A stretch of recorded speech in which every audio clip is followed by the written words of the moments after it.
물 가운데 지날 때에도 짓물지 않으며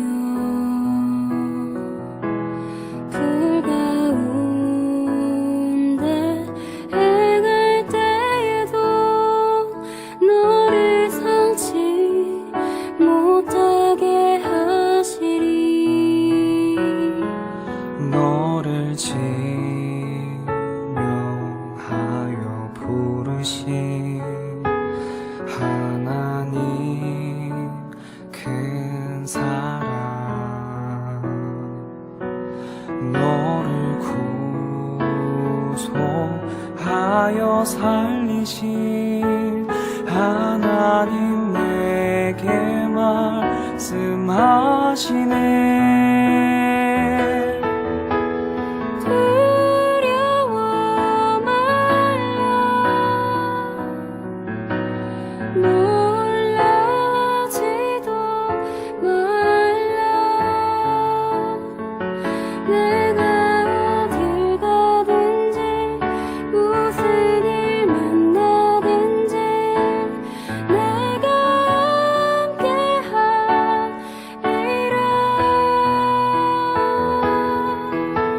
두려워 말라, 놀라지도 말라. 내 너를 붙들리라, 너를 도우리라. 주님 약속하셨네.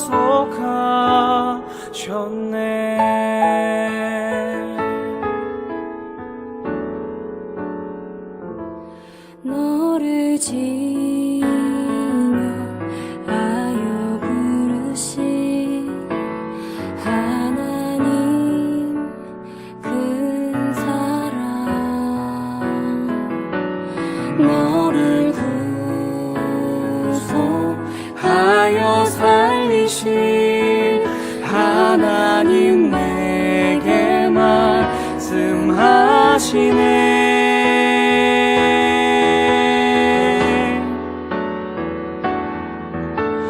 두려워 말라,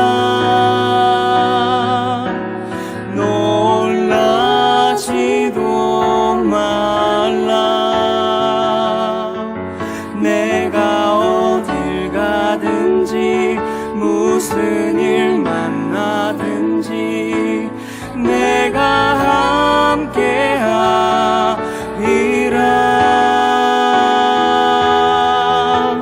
두려워 말라,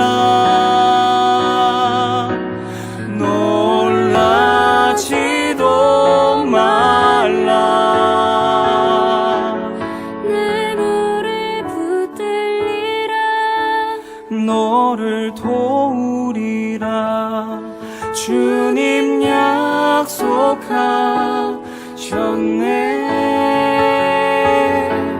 주님 약속하셨네.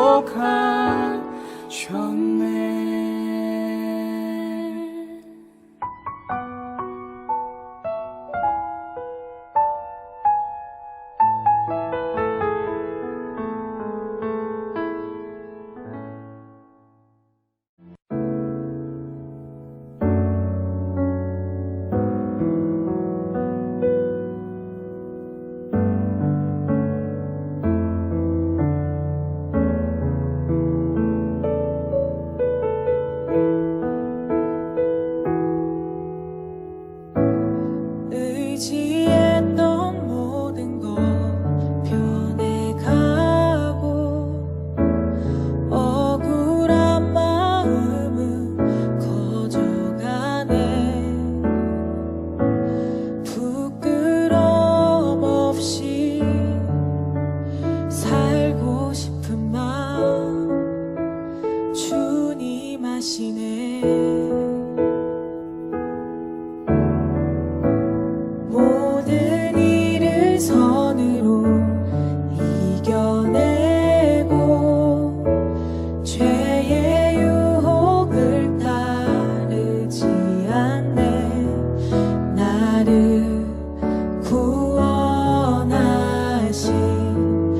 영원한 그 사랑 그 친근해 날 붙드시네.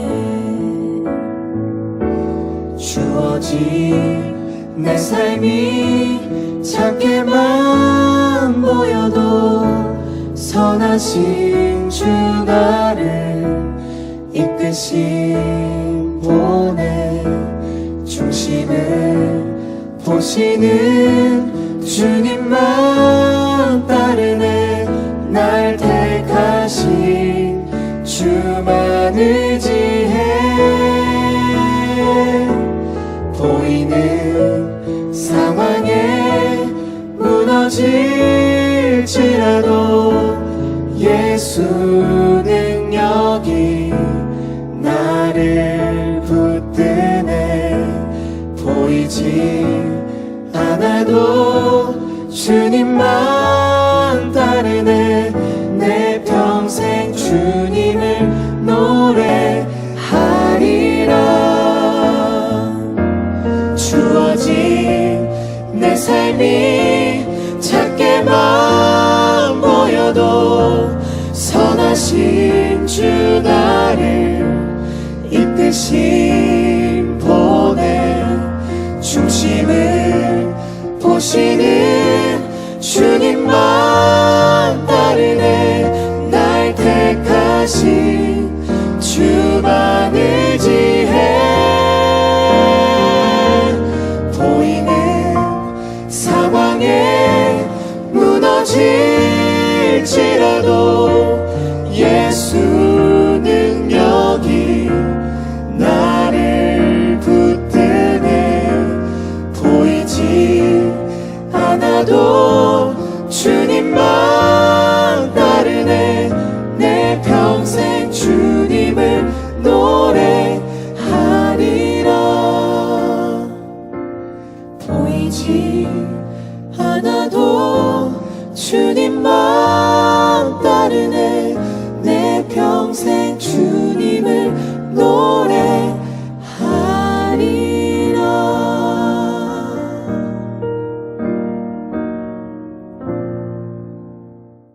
오늘도 6.19 온전함 기도에 함께 하시는 한 분 한 분을 주님의 이름으로 축복합니다. 오늘 묵상할 본문은 창세기 42장 18절에서 25절입니다. 말씀을 봉독하겠습니다.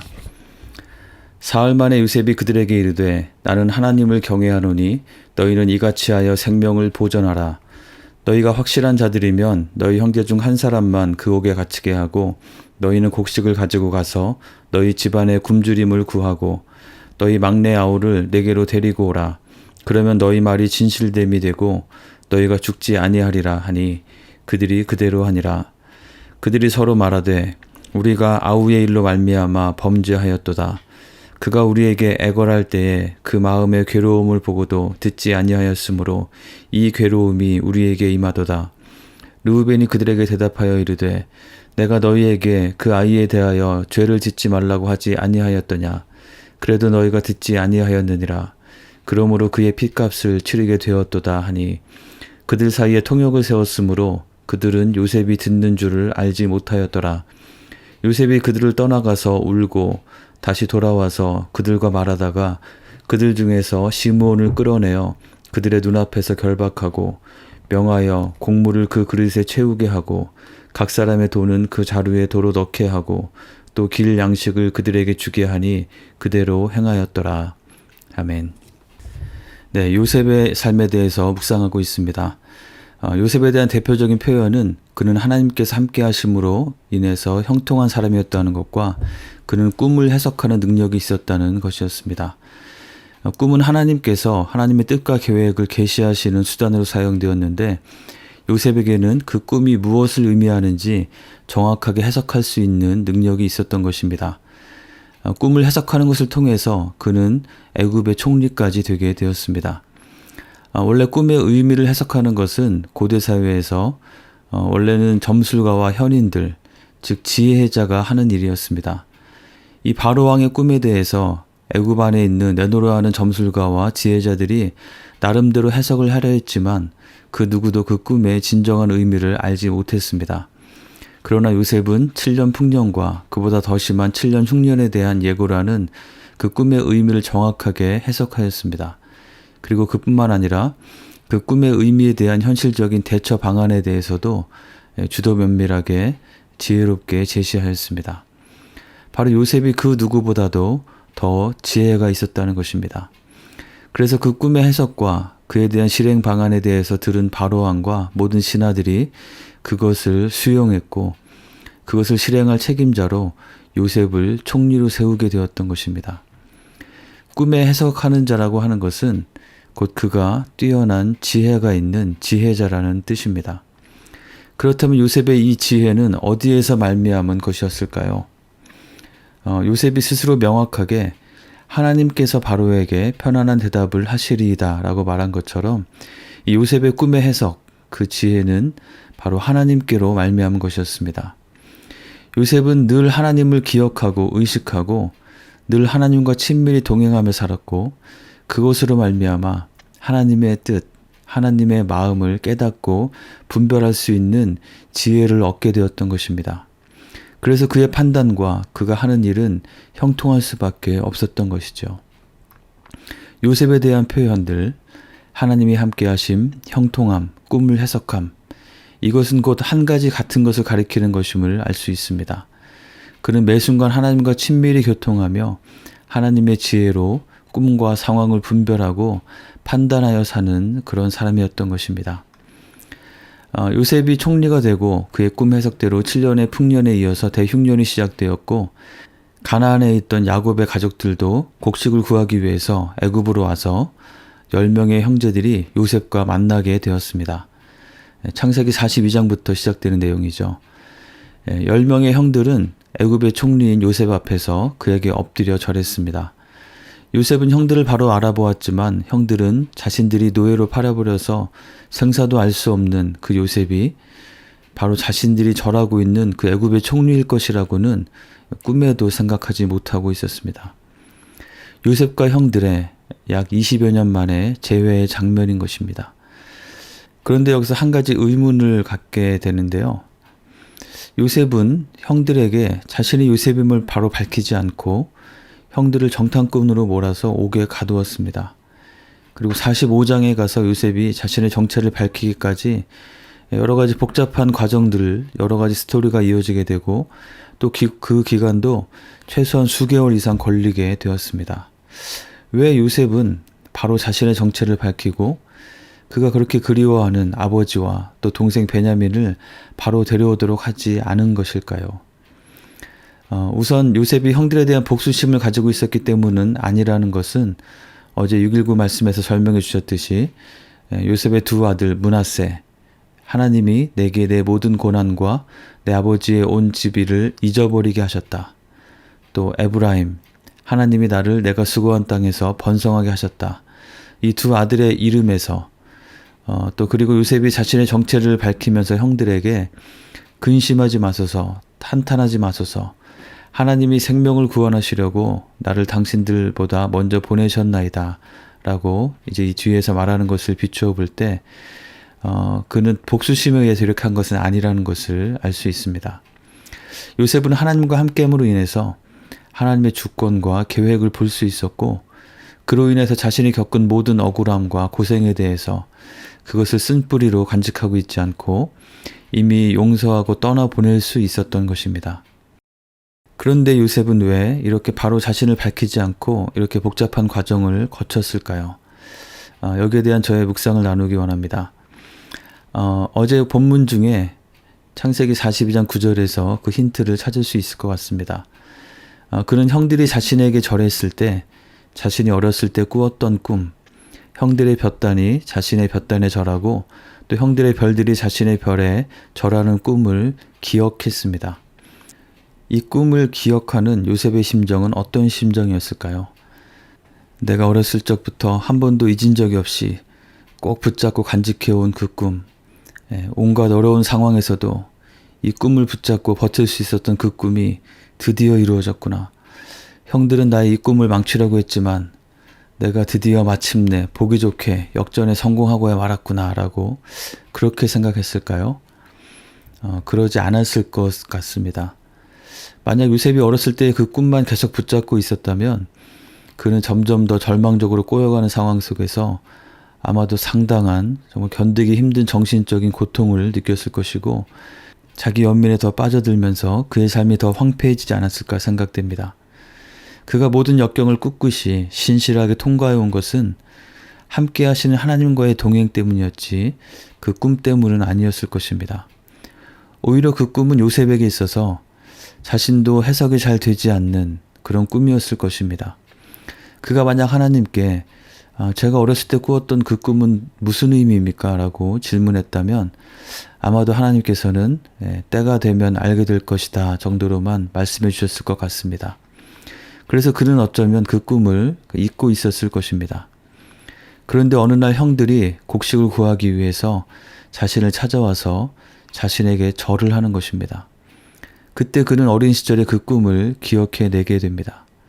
그리고 철없던 어린 시절에 형들과 아버지께 그 꿈을 이야기하면서 우쭐대며 생각했던 것이 자신이 형들보다 더 높아진다는 것이 그 꿈의 진정한 의미가 아니라 하나님께서 자신을 애굽에 먼저 보내시고 애굽의 총리로 삼으셔서 그로 말미암아 모두의 생명을 구원하게 하시려는 것이 그 꿈의 진정한 의미였음을 깨닫게 되었을 것입니다. 그는 그 순간 그 꿈을 떠올리면서 마침내 형들이 자신 앞에 무릎 꿇고 절하게 된 것으로 인한 승리의 기쁨을 만끽하는 것이 아니라 하나님의 놀라우신 계획과 섭리에 감탄했을 것입니다. 어릴 적 그 꿈이 그렇게 해석되면서 그에게는 형들과의 관계 회복을 위한 지혜를 또한 얻게 되었을 것입니다. 바로의 꿈의 의미를 해석하면서 그 이후에 풍년과 흉년을 대하는 실행 방안도 함께 제안했던 것처럼 이것도 하나님께서 주시는 지혜로 말미암은 것이었을 것입니다. 그렇다면 그는 왜 곧바로 자신을 밝히고 용서를 선포하고 관계 회복에 바로 들어가지 않았던 것일까요? 우리는 용서에 대해서 바로 이해하는 것이 필요한데요. 그 중에 한 가지 중요한 것은 이 용서, forgiving과 화해, 관계 회복, reconciliation은 별개의 문제라는 것입니다.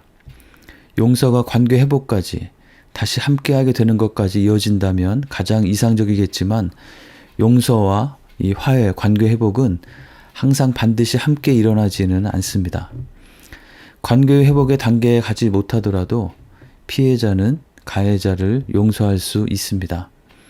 우리의 죄를 사하신 예수님의 십자가의 은혜를 기억하며 우리에게 죄 지은 자를 용서하고 그 일을 놓아버리고 잊어버리는 것입니다. 용서는 가해자보다도 피해자 자신을 더 자유롭게 해줍니다. 용서하지 못할 때 피해자가 그 피해의 고통을 계속해서 고스란히 짊어지고 있게 되는 것이죠. 혹시 용서하지 못하는 상처로 인해서 고통 중에 있으시다면 우리가 받은 죄사함과 그 용서의 은혜를 기억하며 용서하고 자유함을 얻으시기 바랍니다. 심지어 이 용서를 하는 것은 가해자와 별도로도 할 수 있습니다.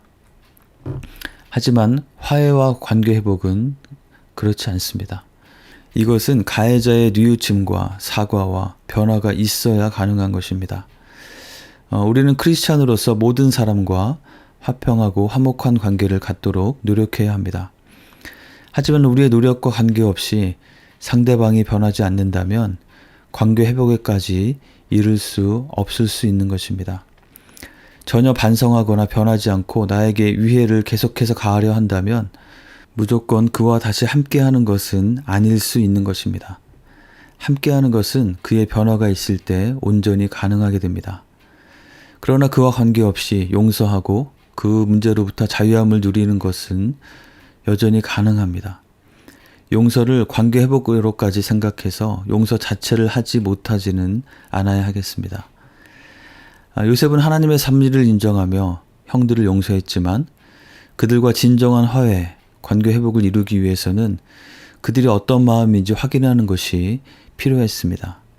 그리고 이것은 요셉과 10명의 형들 사이의 문제뿐만 아니라 형제들 전체들 사이에서도 자신의 형제 중 하나를 배신하고 팔아버림으로 인해서 형제들 간에 생긴 그 문제, 서로에 대한 불신과 원망과 또 그 안에 죄책감이 쌓여 있음으로 인해서 형제들 사이에서 신뢰와 이 샬롬의 평안이 깨어져 버린 이 문제를 해결하는 것은 이제 앞으로 이스라엘의 12지파를 이루어갈 12명의 형제들이 진정으로 형제됨을 회복하도록 하기 위해서 반드시 필요한 일이었습니다. 그래서 창세기 42장에서 45장까지의 이 긴 과정들은 이제 그들 사이에서 더 이상 누군가를 미워하여 희생시키는 것이 아니라 다른 형제들을 위해서 또 서로를 위해서 스스로 옥에 갇히고 사로잡힘을 당하는 것을 감수하려 하는 그러한 과정들을 통해서 샬롬이 깨어져 버린 형제들의 관계를 회복시키기 위한 시간들이 되었던 것입니다.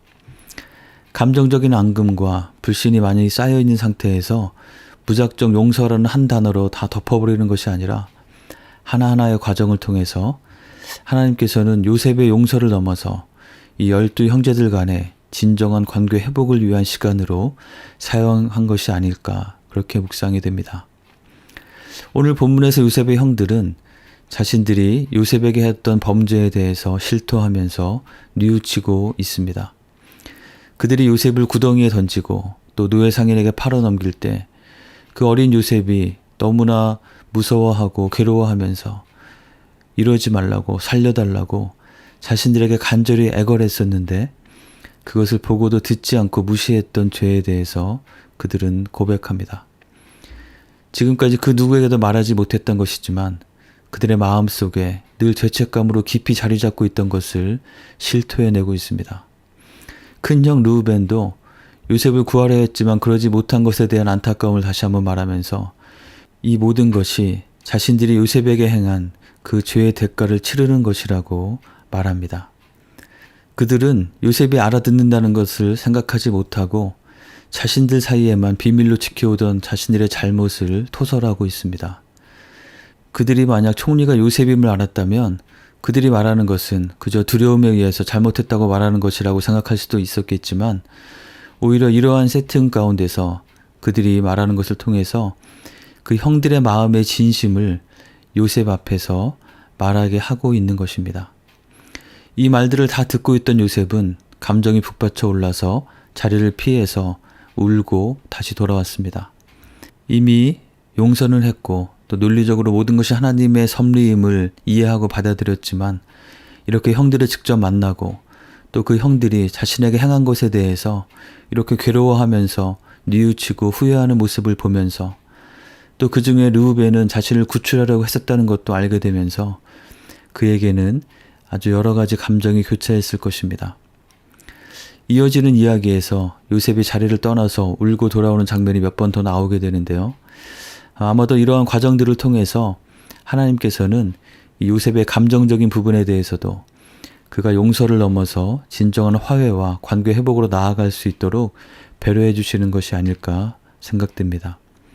형제들 간의 깨어진 샬롬을 회복시키시기 위한 과정은 둘째 형 시므온을 인질로 남게 하고 나머지 9명은 곡식을 가지고 돌아가서 가족들의 굶주림을 해결하고 다시 막내 아우 베냐민을 데리고 다시 돌아오라고 하는 것으로 이어지게 됩니다. 사랑하는 성도 여러분, 혹시 여러분에게도 어떤 깨어진 관계, 샬롬이 깨어진 그런 상태가 있으신가요?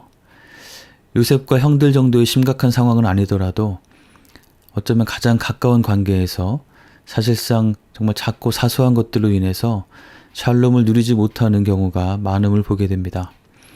내가 피해를 또는 상처를 받았다고 생각된다면 먼저 상대를 용서하는 마음을 주시도록 구해야 되겠습니다.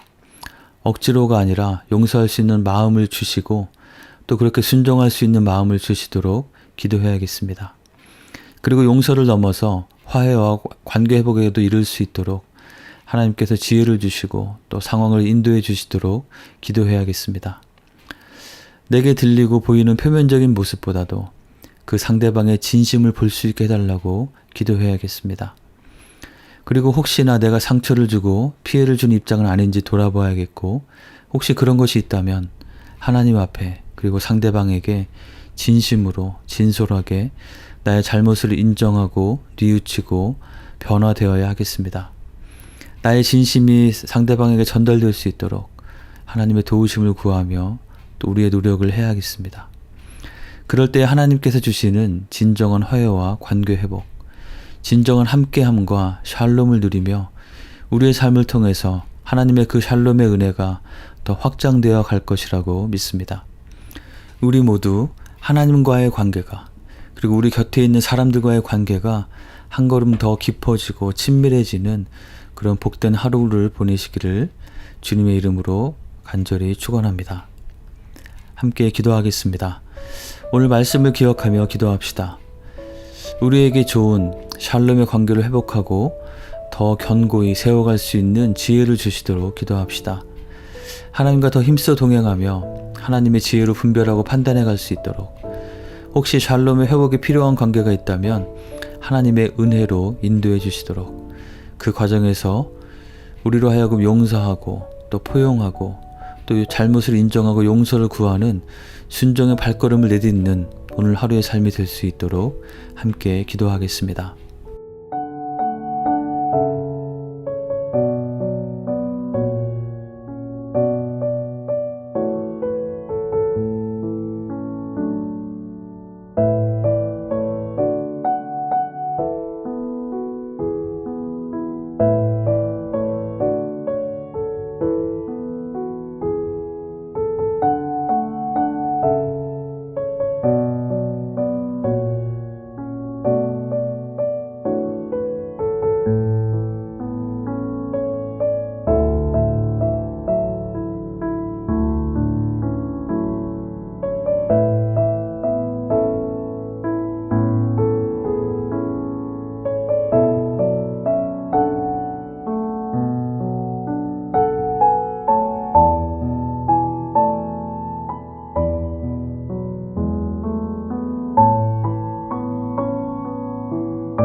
두 번째로 우리의 조국 대한민국을 위해서 기도하기 원합니다. 지난 주말에는 거리에서 156명이 압사로 생명을 잃고 또 150여 명이 부상을 당하는 참사로 인해서 온 나라가 큰 충격과 슬픔에 빠져 있습니다. 그 유가족들을 위해서, 또 부상자들의 회복을 위해서, 그리고 원인 규명과 대책 마련의 과정들을 통해서 더 안전하고 신뢰할 수 있는 사회로 더 나아갈 수 있도록, 그리고 또한 북한의 핵실험과 미사일 도발로 남북 간의 긴장이 심각하게 고조되어 있다고 하는데, 이 긴장이 잘 해소되고 평화를 주시도록, 그리고 이뿐만 아니라 고물가와 고환율로 인해서 경제적으로도 큰 위기와 어려운 상황이라고 하는데, 정치 지도자들과 당국자들이 정말 나라와 민족을 생각하며 지혜롭게 잘 대처해갈 수 있도록 기도하겠습니다. 또한 한국의 교회들이 새로워지고 다시금 사회 속에 소금과 빛의 역할을 감당하는 그런 신뢰와 영향력을 회복하는 교회가 될 수 있도록 함께 기도하겠습니다.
마지막으로 우리 교회 공동체를 위해 기도하겠습니다. 이번 주일에 있게 될 성도 총회를 위해서 기도합시다. V24 차세대 교육센터 건립에 대한 결정과 또 내년도 교회의 각 부서를 섬길 연합위원들을 인준하는 시간을 갖습니다. 이 과정을 통해서 하나님의 뜻을 잘 분별하고 인도하심을 얻을 수 있도록, 그리고 우리 모두가 주님의 교회를 더 건강하게 세우기 위해서 함께 즐거이 헌신하는 마음을 더하여 주시도록 기도하겠습니다. 그리고 연약한 지체들, 우리 항암 치료 중이신 최동건 목사님과 그 외에 또 치료의 과정 중에 있는 교우들 기억하면서 하나님의 치유의 손길을 구하며 함께 기도하겠습니다.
이 시간 주님 가르쳐 주신 기도를 같이 드리겠습니다. 하늘에 계신 우리 아버지여, 이름이 거룩히 여김을 받으시오며 나라가 임하시오며 뜻이 하늘에서 이루어진 것 같이 땅에서도 이루어지이다. 오늘 우리에게 일용할 양식을 주시옵고 우리가 우리에게 죄 지은 자를 사하여 준 것 같이 우리의 죄를 사하여 주시옵고 우리를 시험에 들게 하지 마시옵고 다만 악에서 구하시옵소서. 나라와 권세와 영광이 아버지께 영원히 있사옵나이다. 아멘.